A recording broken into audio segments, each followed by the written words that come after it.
Fundamentals Spring Series. Our first two were led by our executive director, Stephen Ronderos, who led us through a history of media resistance led by people of color in a two-part Media Justice 101 workshop. Today, Erin Shields is leading us through Racialized Disinfo 101. And next week, media fellow James Kilgore is leading us through E-carceration 101. Please do register if you can for that. That is next week on Tuesday, 1:30 Pacific and 4:30 Eastern. Thank you, T. Back to you. So thank you so much, Delany. So without further ado, I'm going to introduce the also amazing Erin Shields, who will be leading this workshop. Thank you, so kind. I am gonna hop over to my slides and share my screen. Okay, can everybody see that? I'm hoping. Also, when I'm in this mode, I can't really see when people say things or like type in the chat. So I'm going to depend on people to come off mute or my colleague Adrienne to let me know when people have questions or anything like that. Got you, Erin. Just want to say you got a lot of love in the chat. We're excited. Appreciate that. Appreciate that. Before we get started, I did want to, please share your name, pronouns, and organization in the chat. And also you can rename yourself. And then also if you're going to be using Spanish or ASL interpretation, it would be great if you could put an asterisk. Sorry, I'm going to try and speak slower. Put an asterisk in like the front of your name. So when we do breakout groups, we know where to like pair people so that they have the things that they need to participate. Is that clear? Any questions about that? Let me know in the chat. Otherwise, we're going to keep it moving. Okay, so welcome to Racialized Disinformation in Context. Good morning or good afternoon, depending on where you're tuning in from. I want to welcome you all to the Media Justice Fundamentals Spring 101 series. As Delany was just saying, it's a workshop produced by Media Justice. The workshop today is going to be facilitated by me, Erin Shields. I use she and her pronouns, and I'm a national field organizer here.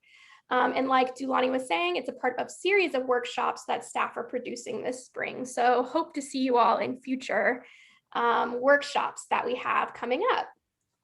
Over the next 90 minutes or so, I'm hoping that we can have a conversation rooted in our lived experiences about the ways racialized disinformation and misinformation are impacting our communities, our health, and our movements.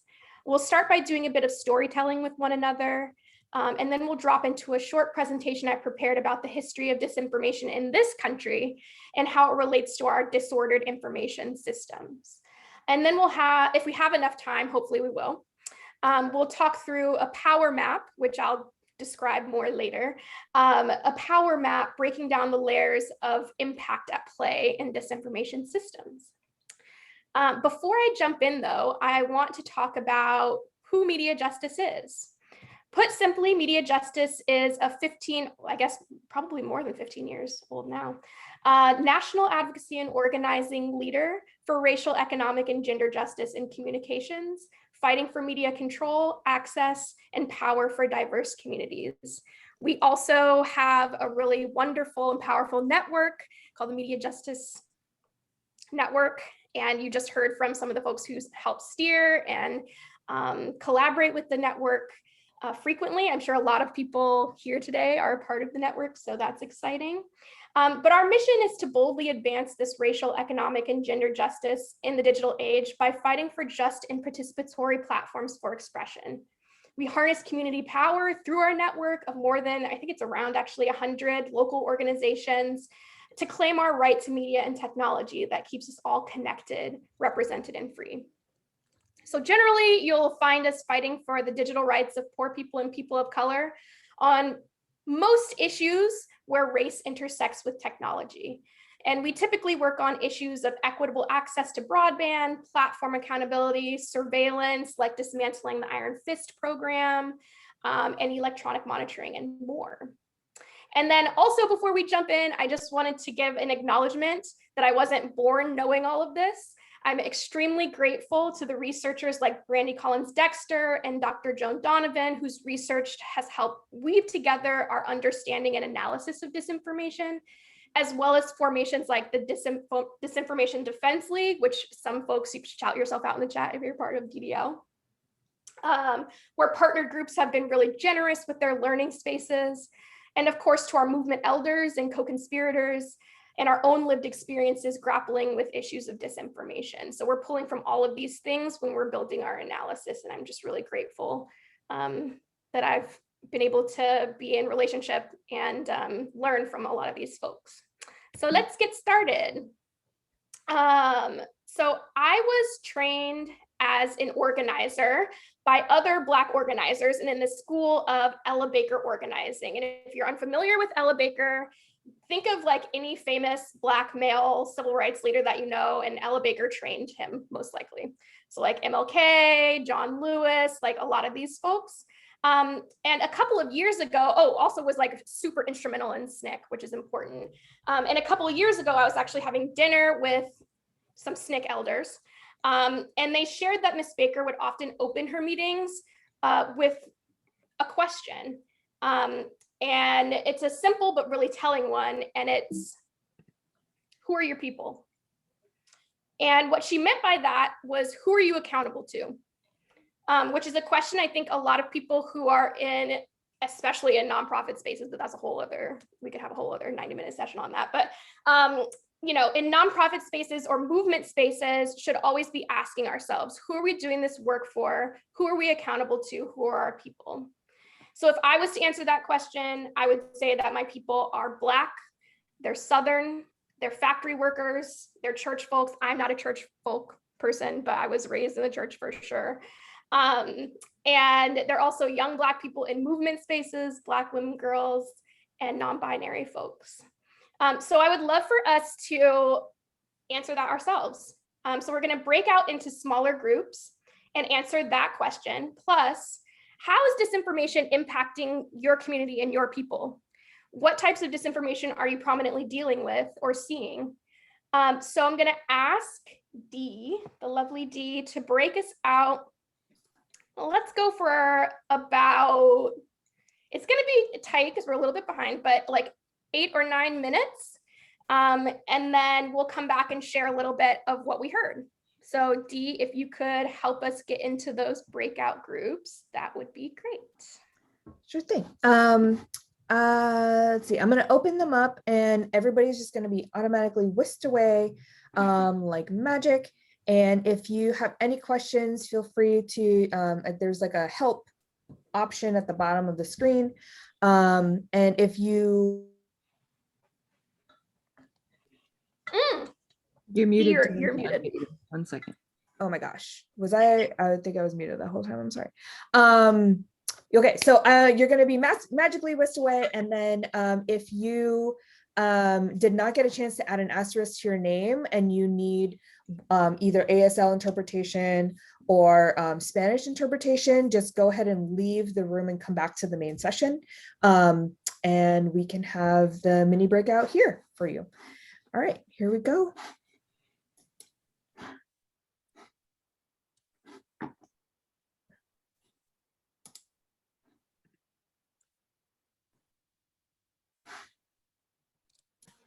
Thank you. Okay. Hi, everyone. I hope those conversations were fruitful.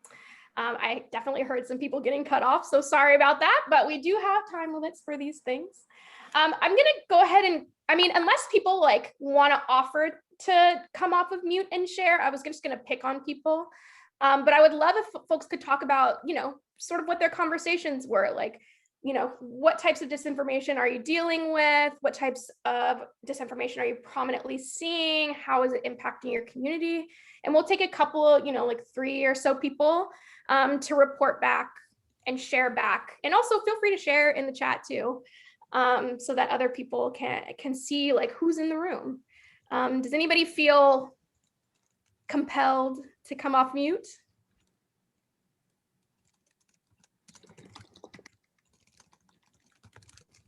I can.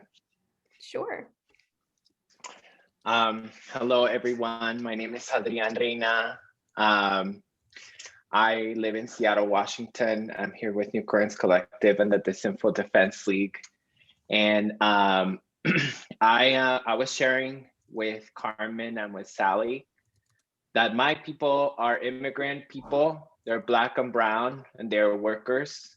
And the disinformation that is, I was sharing a story of the time during the weekend. I was at the beach hanging out with some peeps, and the conversations are happening. Like, people are talking about this like casually, and what I was struck with is, like, you know, oftentimes we talk about like vaccine disinformation or misinformation as like people just don't know the right information, but the truth is that like our systems of government and like civil society has done nothing to acknowledge how like government has failed our communities through this entire pandemic.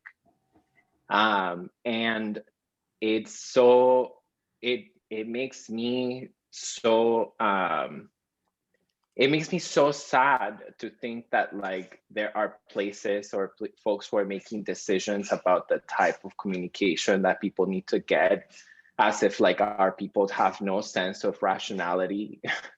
But like the truth is that they've experienced a system that hasn't worked, and it's so easy, right? That like to be able to look for answers elsewhere, that it's just so much more believable, the other things that you see. And so, yeah, I mean, I wasn't trying to like correct them. I was really more like, well, I took the vaccine. I know your pain is real, right? And I want to make sure that you have all the information you need to make what the decision that's right for you. And I think that's the dignity that and the respect that our people deserve, and not to be talked down to. Absolutely. Thank you, Adrienne. Really appreciate that offering. And I'm sure that that's, I mean, I can't see the chat, but I'm sure that resonates with a lot of people in my conversations with my friends. Like, that's my jumping off point for a lot of this, right? Is my own community, my own family, and just hearing some of these narratives. And sometimes I'm like, where do you see this? And, you know, just, yeah, holding people with dignity and the fact that they're trying to do the best for themselves and their family, and we're just in a really overloaded information system, is really important to hold that nuance. Let's have one more person share, and then we're going to hop into a little spectrum activity. So does anybody else feel compelled to share about, you know, some of the conversations they were having? I would like to share. Of course. My name is Falana CC Stewart. And right now I'm running a remote learning hub here in Urbana-Champaign. Can you guys hear me? Mm-hmm. So for me personally, it's certainly working with the students. Some of the comments and concerns that they have for students with, especially with disability or special learning needs, minority students who don't have, you know, access to certain things like other students, and sort of just this overwhelming sort of they're not trying hard enough, or they're not getting it, but I don't see the teachers and, you know, the schools going out of their way to help them. I think that in this community, what we're trying to do is reconnect those connections. Also just help the teachers like see that teaching one way doesn't serve everyone. And it's a lie to say, you know, they didn't get it, because it's their job to teach. I think, especially for the Black and brown kids that I work with, it's very difficult for them to hear those lies, because to them, they did try their hardest and they did work their hardest, but they aren't getting the support that they need. And I just wanted to point that out. But I am here working very hard to mend those bridges and, you know, correct those lies. Absolutely. And we appreciate you for that. I want to thank you all for these responses. And now that we've sort of talked about the individuals and what people have got going on individually, I wanted to dig into the attitudes of the group through a spectrum activity. And I don't know if folks are familiar with spectrum activities, but they're used to visually represent the views on a particular topic among participants. So if everyone could familiarize yourself with the chat, I'm going to share some declarative statements, and then I'm going to prompt you to type in the chat using emojis or words, and share your agreement level with the statements. You can strongly agree, you can be neutral, you can disagree, you can strongly disagree. And I also just want to emphasize again, I appreciate people sharing their thoughts through emojis as well. So let's try this with the first statement. Typically when you're doing a spectrum activity, it's visual, but there's far too many people in here, which is a good problem to have, to do something like this. So I figured that we would try it doing the chat. So we'll see how this goes. Disinformation is the most pressing issue of our time. Thoughts in the chat. Oh, and I may call on people to explain why. So we have a very fast yes from Spencer. Love that. Strongly agree, agree. Don't see any neutrals right now. Agree, but not strongly. All right. As people continue to type in, Spencer, since you were first, I'm going to pick on you. Can you share why that was such a quick yes for you? If you can't agree on what the terms of the conversation mean, you cannot have a conversation.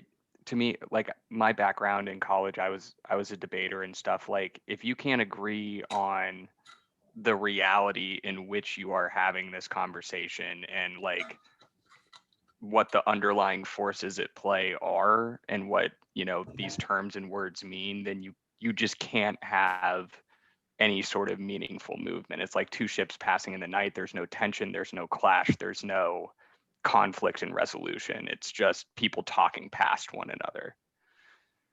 Absolutely. Katie, I saw that you put agree but not strongly. Can you share your thinking?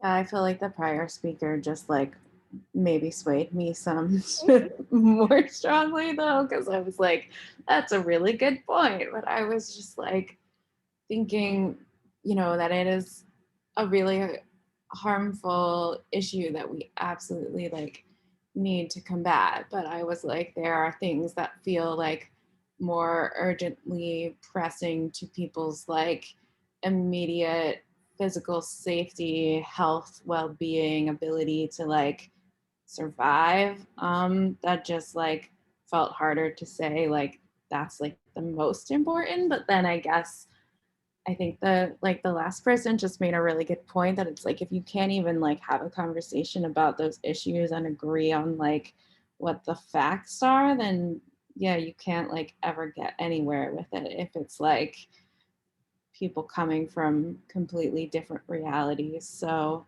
I don't know. Good point. That's what this exercise is all about. And when you do it in person, people are like moving around as you're talking, you know. And just one more person, Gabriella from NARAL, you said you agree to a certain extent. Was it similar to what's been said, or did you have something else? Yeah, I was gonna say kind of what Katie said, which is I totally agree that it's an issue that people aren't living in the same reality. But I also just worry about saying it is the most pressing issue, given that people's like actual physical safety is being threatened in so many different ways right now. Absolutely, I feel that. So we're gonna move on to the next statement, keep things chugging along. Next statement is, I feel empowered to intervene when people in my community share mis and disinformation. Drop those thoughts in the chat. Not really. Not really. Appreciate the honesty here. Yes, but people are stubborn. Yes, but people are stubborn. Can you say more about that?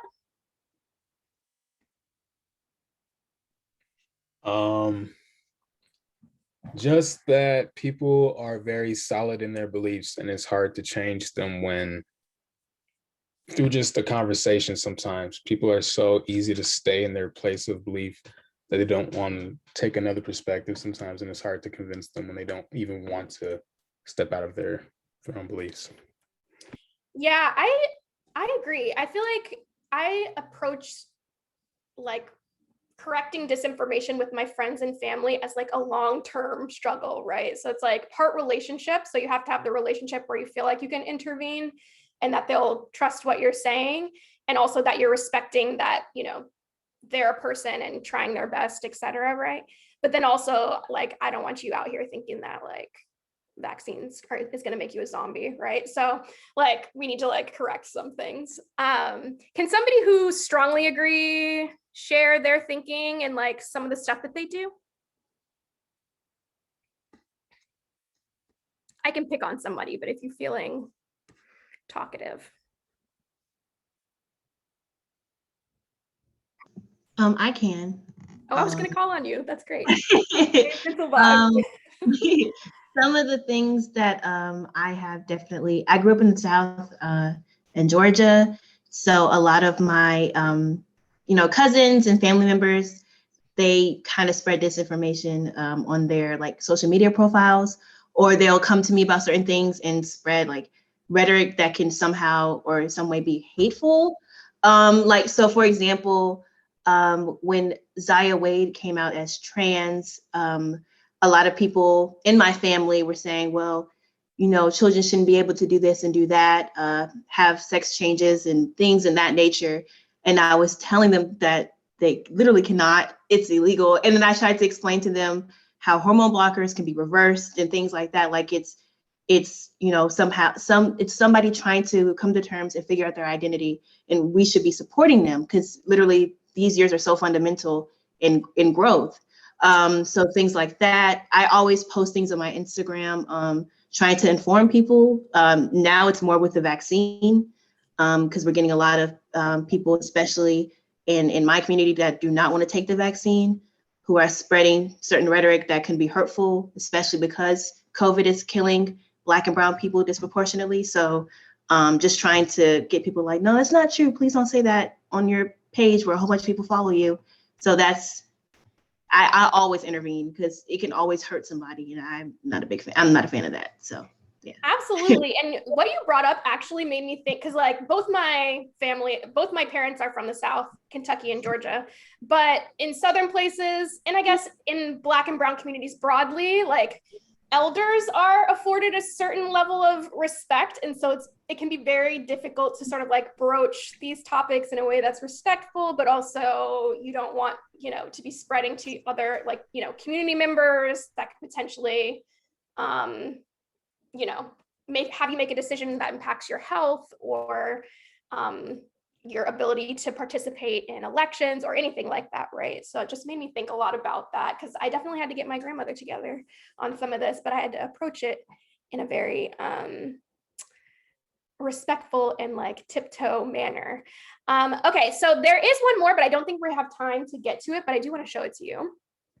And that is, communities of color are more susceptible to mis and disinformation. It is a juicy question. Drop your thoughts in the chat.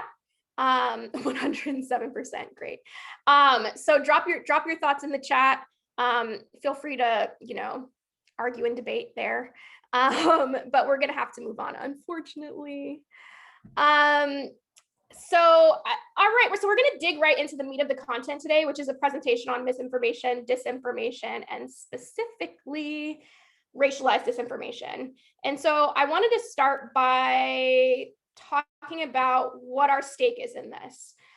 So disinformation from right-wing and government actors, aided by the negligence of social media platforms, has served to erode our community's trust in information and broader investment in liberation movements. And while the broader tech and media space has focused largely on international interventions in our media and information systems, MediaJustice has really been like laser focused on, you know, homegrown aspects of disinformation campaigners who've really been emboldened by this like rise of fascism, right-wing authoritarianism in the US, and whose efforts specifically target Black and brown communities. And I think, and you know, it's our analysis at MediaJustice that due to the heightened political activity of Black and brown people, our communities are often targeted with wedge issues and disinformation campaigns intending to undermine intra and inter-community solidarity, and generally erode trust in information in its totality. I feel like I'm talking very quickly, so I'm going to slow down for our translators. This eroded trust serves to ease the slide into that right-wing authoritarianism, right? And so these campaigns have disproportionate access to our folks because our folks over-index on social sites and social media. And our reliance on apps as tools of communication and information access. In other parts of our work, we talk about how social media has acted as a way to break the gatekeeping model of media. And I think that has its positive aspects, but it also has its negative aspects, some of which we're going to get into today. So as Black communities continue to advance the fight for liberation, nefarious actors will continue to attempt to erode our communities' access to information and to promote inaccurate narratives that derail movements. And so for us, it became clear that three things were really at stake here. Our democratic institutions, and that's with the understanding that like democracy in America is very tenuous for people of color. And so, you know, there's rampant voter suppression, but still these attacks are happening that really try to compromise our ability to participate in our democratic institutions. Our health and well-being, which I think, you know, as this vaccine rollout sort of chugs along, that probably resonates with a lot of people. And then our political voices and movements.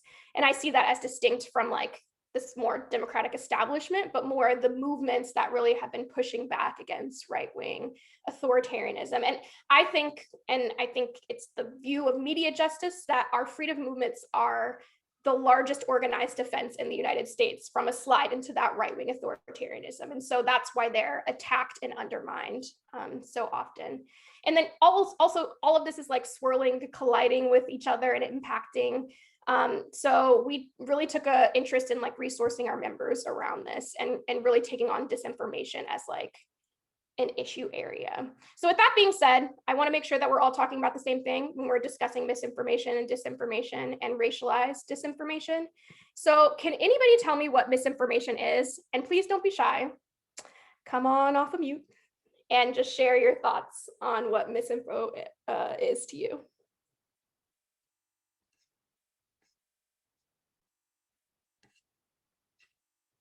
I think misinformation is when the information isn't purposely wrong. I think it's when the person or whoever's doing the, you know, giving out the information thinks that they're right, and they are convinced of such, but it is false.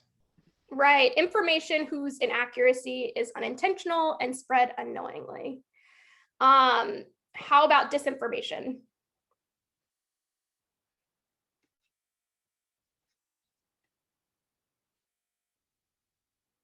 Any takers? I can go. I'm assuming it's when someone spreads information that they know is wrong, but it's to further along or push their agenda. That's absolutely correct. Information that's deliberately false or misleading, often spread for political gain, profit, or to discredit a target individual, group, or movement, or political party. And I think like the intention behind it is also really important. Like disinformation serves something, right? Like it serves an agenda or a person or whatever it may be, right? So it's important to keep that in mind. And then racialized disinformation. Does anybody have an idea of what that is?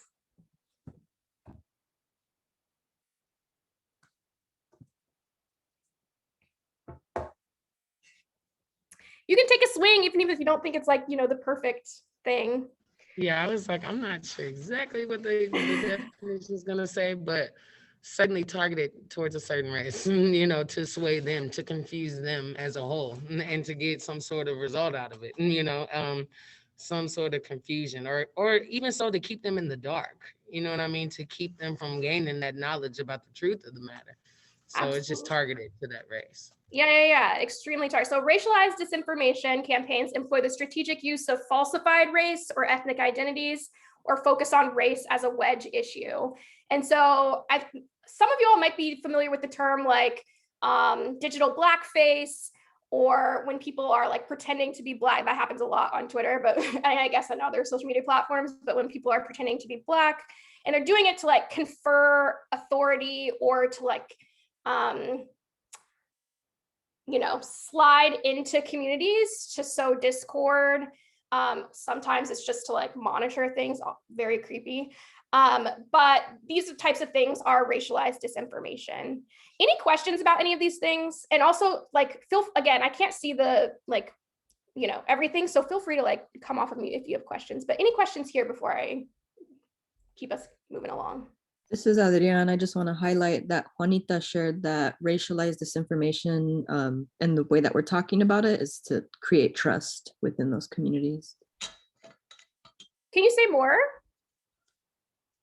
Juanita?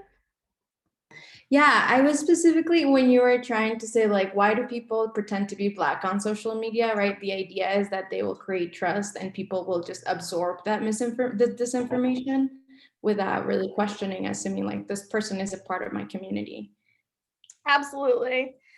Okay, so if there are no more questions, I'm going to move this along. So a little context and grounding. So as we dive into disinformation more deeply, I think it's important to keep in our minds the ways that our media systems are designed to promote sensationalized media. And I think, as I'll show here in a second, it reaches back to like the early ages of even like newspaper. But also I feel like it's a little more easier to recognize when we're talking about social media platforms, but that through line, in my opinion, reaches all the way through. So our predominant media systems, like most other institutions in America, are rooted in capitalism, meaning that profits are primary, and the concern, like, you know, there's this need for more and more consumption, always more, right? Over accurate or useful or whatever. So when we're thinking about this, what immediately, like when we're talking about the origins of it, what immediately hops to mind for me, and when I was doing research was how babies get baked, sensationalism in media. This is an origin story, right? For our struggle to limit the impacts of what we know as misinformation or racialized disinformation. And so what we're talking about here is yellow journalism. So the term sort of, or like the concept of it, based on my research, started because two newspapers based in New York, the New York Journal and the New York World, were sort of battling back and forth in an effort to drive up their circulation numbers and keep publishing more and more sensationalist media. And as an example of this, and what the title of this slide represents is, during a heat wave in 1883 in New York, reporters were sent to Manhattan projects, writing stories about sort of the so-called appalling living conditions of immigrants and the toll that the heat took on their children. And they headlined stories, how babies are baked, and little lines of hearses to drive up the circulation, right? And so I might describe this as sort of the original clickbait. So the elements of this are it's sensational and emotion-provoking headlines, inaccurate and inflammatory or misleading drawings. And I should say also that this presentation, I originally put it together to talk about visual disinformation. So you'll see a lot of like call outs to how visual misinformation in the past has sort of led us to where we are today and how it has impacted movements. So keeping those two things in mind as well. And then also the primary goal was to increase circulation of papers for profit and influence. Does this ring a bell for folks? Does it seem familiar? Probably feels familiar to what we experience when we're engaging with social media. How many people have retweeted something just by looking at the headline? Drag yourself in the comments here. No, I'm just kidding. But inaccurate, inflammatory, and then it's all about numbers for a lot of these platforms. So like, it's like the policy around misinformation, disinformation is like what comes later, right? Right now, we just want to make sure that people are on the platform, they're clicking, they're sharing, we're getting their data, et cetera, et cetera. Any questions about this? Or additions? I feel like everyone here has like a wealth of knowledge. So if there's things you want to add, feel free. Keeping it moving. newspapers doing things for profit. Wow, this is like really shocking information. But the impacts of sensationalism extend far beyond just, simply lining the pockets of paper owners. Newspapers were looking not only to increase their bottom lines, but also to influence federal policy and public opinion. And so, the title of this slide comes from a pretty well-known story that is in some spaces contested, but it talks about the conflict between Spain and Cuba. And there were conflicts brewing in the Caribbean. And so these same paper editors were sending actually illustrators, which I think is really interesting, illustrators down there to really capture what was happening. And the most famous anecdote is that, this paper's editor and owner sent his illustrator, Frederick Remington, and her Frederick Remington down to Cuba, to draw pictures about what was happening. And Remington called his editor and was like nothing, like not a lot is really happening down here. And that's when he said, supposedly, you furnish the pictures and I'll furnish the war. And that's really, I think, a testament to how, I guess if we're talking specifically about visual disinformation, even, as far back as this time, people were really grappling or like understood the power of how misinformation, visual misinformation and disinformation can really impact and sway public opinion. And so the USS Maine was stationed in Cuba, and it exploded. And along with it exploded illustrations and misinformation claiming that this was an act of the Spanish, which it might have been, but they didn't know that. People at the papers didn't know that. But there was certainly no evidence, at the time to claim that. But it didn't stop papers from sort of leading with this, right? So many credit this sensationalism with swaying the US to engage in that arena, which obviously had impacts that ripple even until today. So as we, see more, as we dig deeper into what makes disinformation and visual misinformation so persuasive and effective, I think we'll see some of this pop up more and more. So this type of sensationalism actually became so bad that in the early 20th century, papers attempted to establish ethics around publishing. So in 1910, the Kansas State Editorial Association adopted these these ethics standards, right? And to me, this is interesting for a number of reasons. One, the very first thing is about illustrations. And it makes me think about the research that talks about how misinformation misinformation or disinformation, information in general, that's paired with a photo, people are more likely to believe it. Whether the photo has anything to do with what the piece of writing is or not, they're just more likely to think that that's true.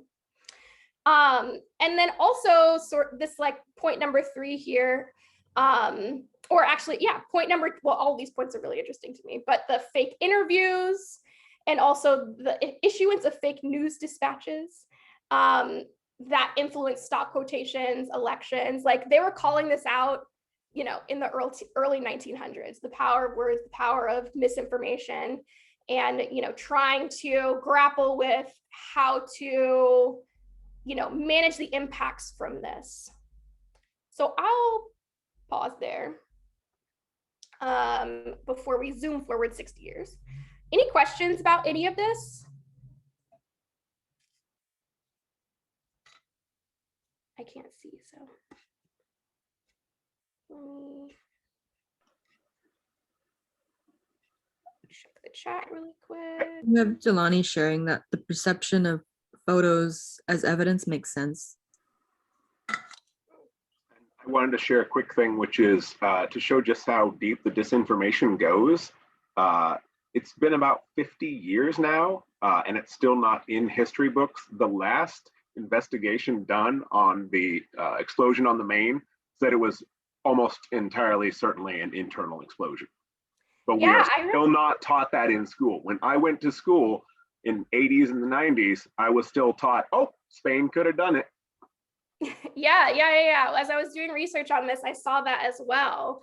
Yeah, like the lies really are able to run around the world and through time and space much quicker than any sort of, truth or skepticism around the things that we're taught. Anybody else have any comments? Because we're going to zoom forward about like 60 years or so to start talking about more racialized disinformation. But I want to give space. Okay, all right. So like I said, we're zooming forward to the middle of the 1950s. So what I would argue is not the beginning, but definitely could be contended as the height of racialized disinformation being wielded by the government. And of course, I'm talking about Cointelpro. Cointelpro, which stands for Counterintelligence Program. It was a program run by the FBI under Hoover. Obviously, in between what we just talked about and this moment, we have like blossoming tropes of Black people being lazy, inherently violent, Native Americans and Indigenous folks as being savage, like all of these different tropes really coming together and supported and perpetuated through media systems in order to maintain racial order, which I actually think that Stephen talked about in the Media Justice 101 series. So if you want to take a peek at that, I think it's recorded and will be shared with folks. So, but a lot of people think of Cointelpro as a surveillance program, and it was, but it also had very specific aims outside of surveilling. So this text comes directly from FBI files that were stolen from an FBI office by activists. And as you can see, the specific goals are quite meaty.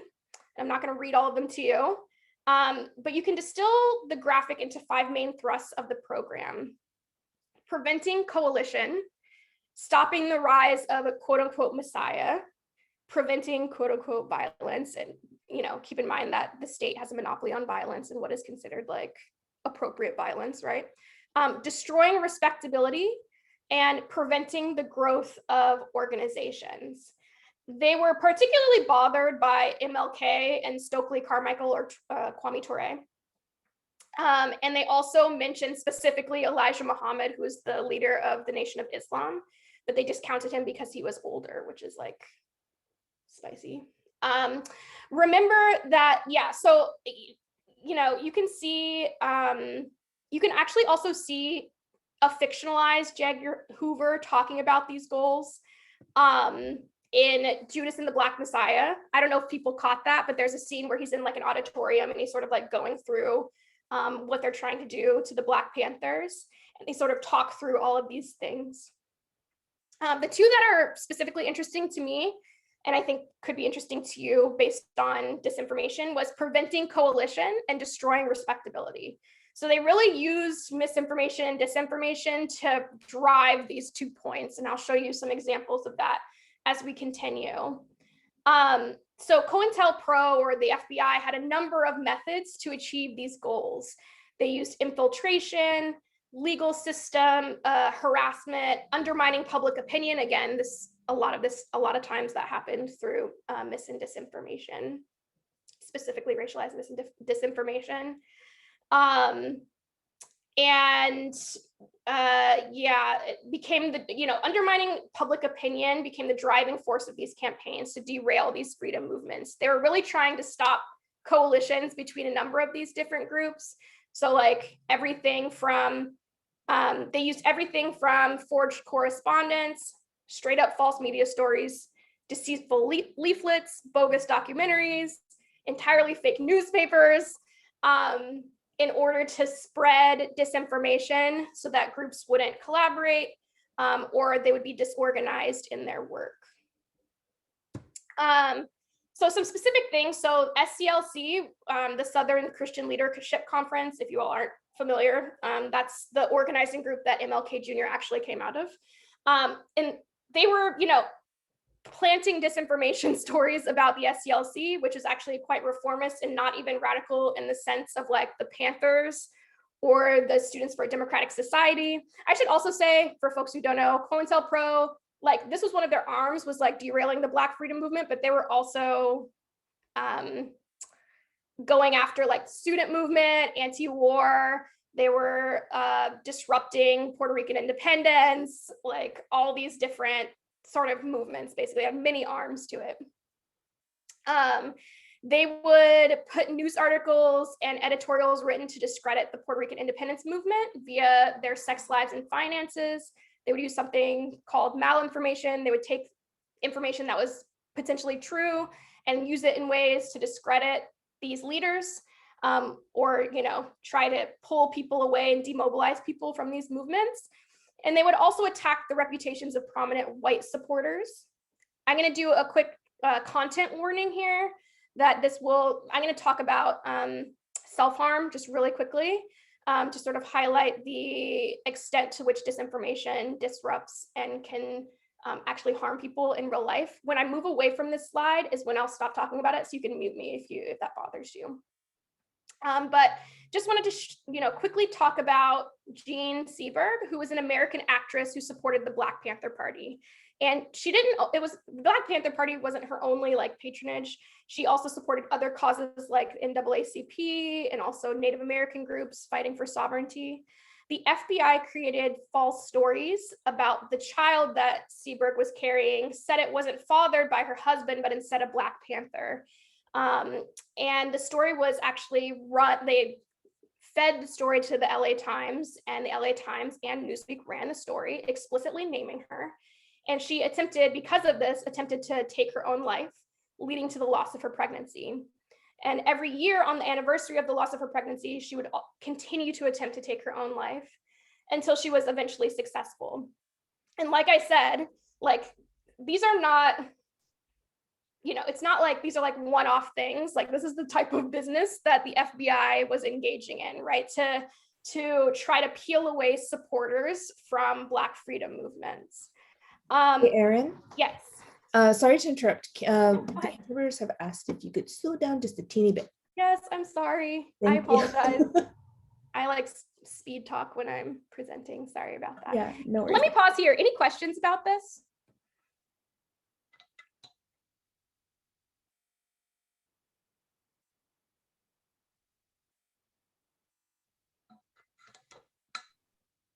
Okay, hearing no questions. I wanted to show an example of some of the visual disinformation that the FBI was putting out. So this was a piece of media that was created by the FBI. And it depicts Ron Karanga, who was the leader of the US Org, which was a socialist organization that was organizing on the campus of UCLA. And they were sort of, the US Org and the Black Panthers were sort of contending for space on the campus, and they were also fighting over who was going to run the Black Studies program, just like internal conflict. And so the FBI, a couple of Black Panthers had been killed, and the FBI wanted to sort of instigate and imply that that was the doing of Ron Karanga and the US Org. So they created these pamphlets and shared them amongst the Black UCLA and LA communities to instigate more infighting and warfare amongst the groups. Any questions about this? Because we're about to jump forward again.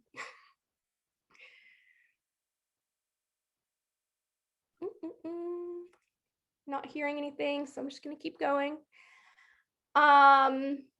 Also just going to do a quick time check. Great. Okay, so we're going to jump forward to the age of social media, where you'll see tactics like impersonation, kind of like what we were talking about before, and disinformation being used to attempt to disorganize movements. Black feminists online have a strong presence, particularly on Twitter. And obviously, our opponents, the people who are enemies to our movements, see that and try to infiltrate and also disorganize those movements. So the heightened visibility of Black feminists online led to right-wing actors to develop Operation Lollipop, where they try to impersonate Black feminists online, use wedge issues and inflammatory slogans like hashtag End Father's Day or hashtag White Feminists Be Like. And the goal was to demobilize and discredit online activist communities and the broader public. And I also think to situate themselves in places of power, right? And to monitor what folks were doing. And I think that we sort of see the same themes again and again when it comes to racialized disinformation, where they depend on methods of stoking and manipulating emotions. And it also makes me think about, one of the key factors to good misinformation, good disinformation is that it has a kernel of truth, right? So when I think about hashtag White Feminists Be Like or whatever, because sometimes white feminists do be like, whatever, but those conversations need to happen with it amongst our communities and not because right-wing people from 4chan are trying to disturb, our movements, right? And so it can be really difficult, I think, to pinpoint where the conversations are authentic and when they become inauthentic. But it also makes me really proud because a number of people of Black feminists actually were directly organizing to call out these imposters, essentially. And it makes me think about something that we say at MediaJustice, Black people who are on these platforms act as first responders for disinformation. Platforms do not move quickly enough, at least currently, do not move quickly enough to really limit impacts of disinformation in the ways that we need to. And so oftentimes when you see these sorts of disinformation campaigns or attacks, you'll see actual Black people on the ground or people of color more broadly, on the ground, right? Pushing back and trying to keep our communities safe online and trying to hold space where people can, feel like the conversations that they're having are authentic and not manipulative in some way. Any questions about this? I feel like I saw maybe Shireen. I don't know if it's the Shireen I'm thinking on here. I don't know if Shireen wants to say more or if she's still here, but any questions about this generally?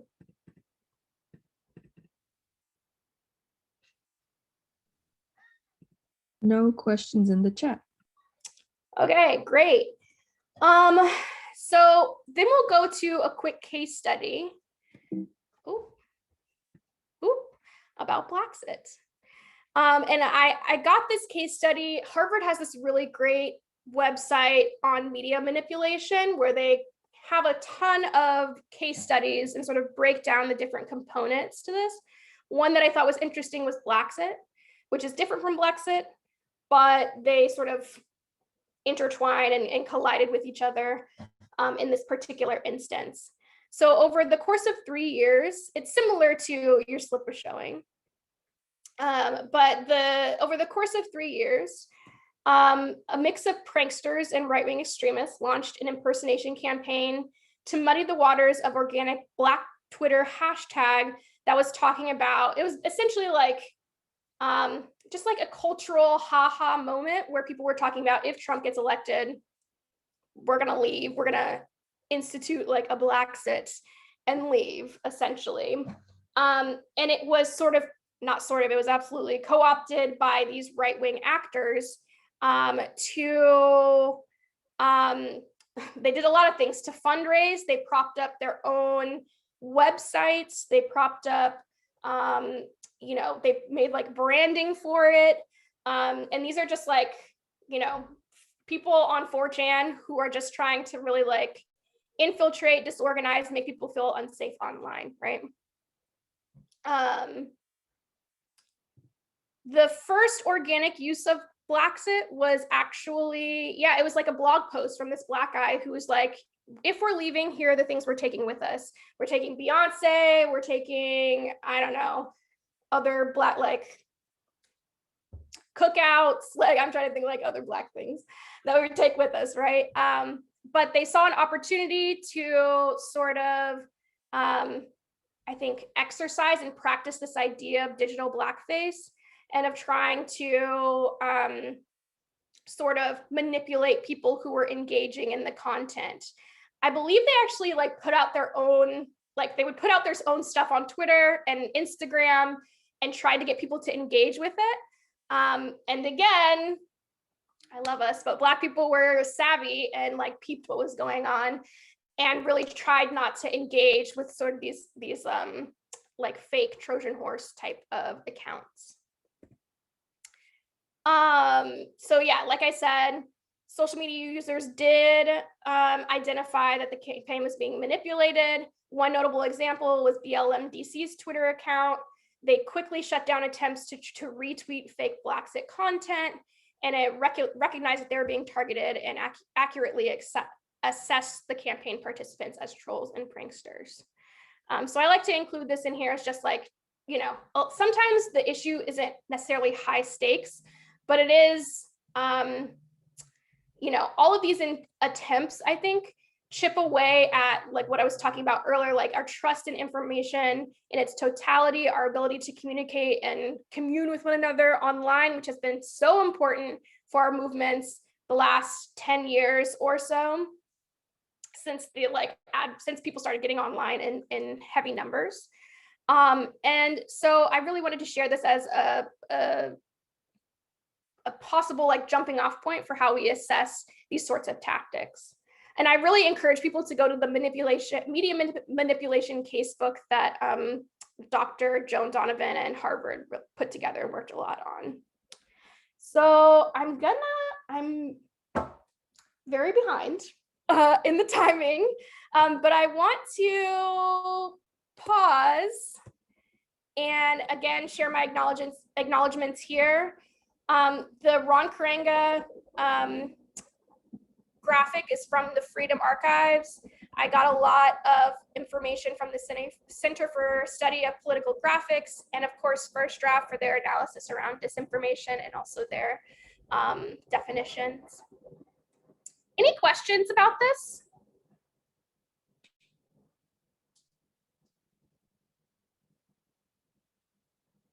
No questions about what I shared? I can't see what's in the chat or what people have been talking about.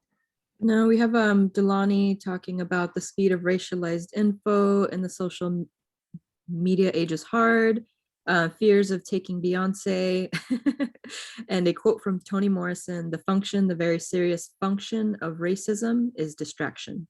Oh, I love that quote. Okay, so we don't have a lot of time. I was going to try and walk us through a quick power map, but I'll just show it. And maybe if we do part 2, we can dig into this more deeply. But one of our network members actually Stop LAPD Spying is the network member, which is a fantastic organization, put together a power map that was sort of mapping the sites of power around algorithms and policing. And like amongst MediaJustice, we like love that power map. We talk about it a lot, and thought it would be a useful tool to sort of map onto disinformation. I'm going to show you what it looks like. This is what it looks like. It very intentionally has 4 layers: the community impact, so how, you know, who is impacted by this, how, operational, institutional, and ideological. And we felt like it would be great to be able to also break down in a similar way the way disinformation impacts our community. So like a disinformation ecology, right? So when you're thinking about community impact as it relates to disinformation, they offered these guiding thoughts about how to sort of start to build out this power map. So who is the community that is targeted? Are we understanding the extent of the harm by engaging and listening with them? Listening to them? What kinds of harm does this disinformation create or intensify? And then you go up a level to the operational. So what is the function of this disinformation? How is it spread? Who is interacting with it? What did they do with it and why, right? And feel free to like drop. So again, we don't have time to like actually get into this, unfortunately. But feel free to sort of drop answers to this in the chat. And again, if we end up doing another one of this, a part 2, perhaps we can dig deeply into some of these questions. I feel like that would be useful, and build out some sort of disinfo power map as well. So yes, the operational. Then we go to the institutional. So who funds this stuff? Who does it benefit? And what interests came together to create the disinformation? I feel like when we're talking to network members, a lot of the questions, I think, or at least in my experience, have centered around this as like a question, especially like who's funding it. And I think that there are definitely people you can directly point to. Obviously, like as I've shared, the government has put out disinformation, but also there are private actors, folks who have like political interests and are being funded by billionaires to prop up like media outfits that can really pump out some of this information. And then I also think about like the people on Instagram and others sharing misinformation through stories. So there's a lot to dig into here. And then finally, what ideas motivate the actors within these systems? So we talked about capitalism earlier, but what other things, prop up these systems? I think about a lot about tech chauvinism as an idea, the concept of Silicon Valley as an idea that like props up these, basically platforms with their like themes or their, slogans of move fast, break things, literally moved fast and broke a whole lot of things. And now we're struggling and dealing with the impacts of that. And like, these are ideas that motivate how these platforms get made, what policies are made, et cetera, et cetera. What belief systems are upheld intentionally or unintentionally by actors and institutions in what we would call a disinformation ecology. So I'm gonna leave that here. And we're at the end of the presentation, I believe, yes. Thank you for listening. I do want to, I think we have time. Yeah, we have like quite a bit of time for questions or reflections. And then I am also going to ask people to share their feedback of this. There's a document where you can type in, you should be able to type in sort of, things that you appreciated, things that you would like to see different. If we did a part 2, what would you like to see? Would love to have that feedback. So we know where to like move with these sorts of things. But I do want to open it up and just, make space for people who have questions or want to add something to anything that I've shared. So thoughts?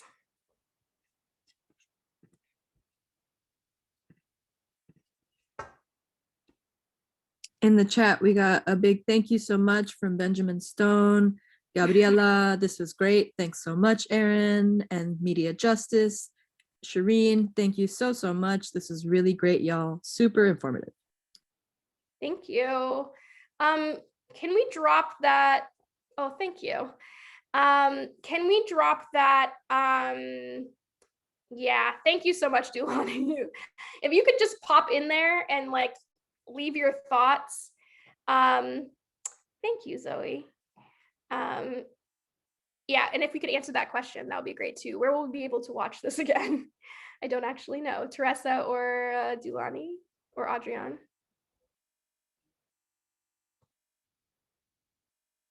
Adrienne is saying that it's recorded and we'll share with folks who are registered. So look out for that. And with that, I will stop sharing my screen.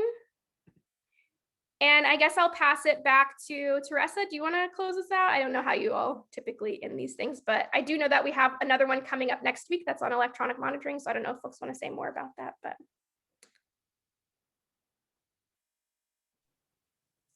Yeah, we have a workshop next week on eCarceration 101. It's led by media fellow James Kilgore, and it's based on our work with directly impacted folks and talking about how electric monitoring and other forms of eCarceration are how they impact us and how we can organize around those issues. and Adrian is sharing the info to register for that. But yeah, we do have a little bit of time. So if folks have things that are coming up around, like there was so much here around racialized disinfo and what's impacting our communities. If folks have any, like what's thoughts or questions that they're leaving with today, like what's top of mind, would love to hear in the few minutes we have.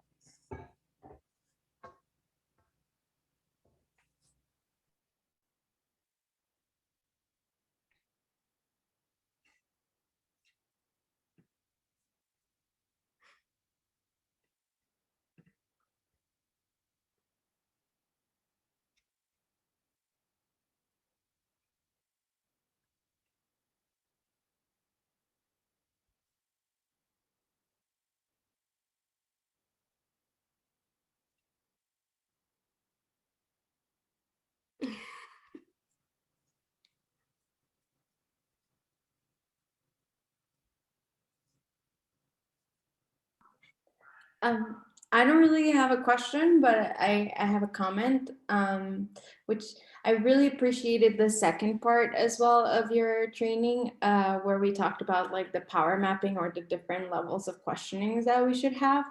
And I thought it would be really interesting maybe for like a second section or a deeper dive to be able to look into like an example of how going through that power mapping can help us to design strategies for combating racialized disinfo. And so those last slides really left me thinking about like, how do we make this a practice for all of us? Absolutely. I would love to do something like that, honestly. I don't know if it will be in a part 2 or if it'll just be something a standalone, but definitely want to dig into some of those juicy questions.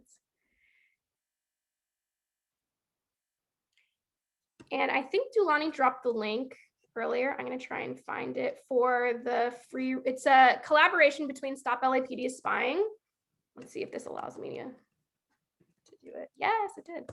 A collaboration between Stop LAPD Spying and Free Radicals put together that.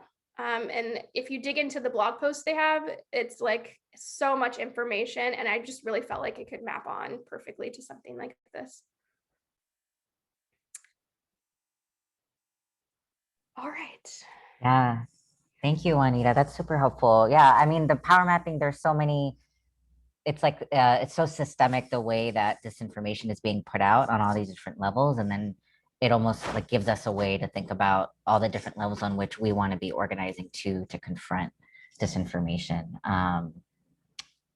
Yeah, so part 2.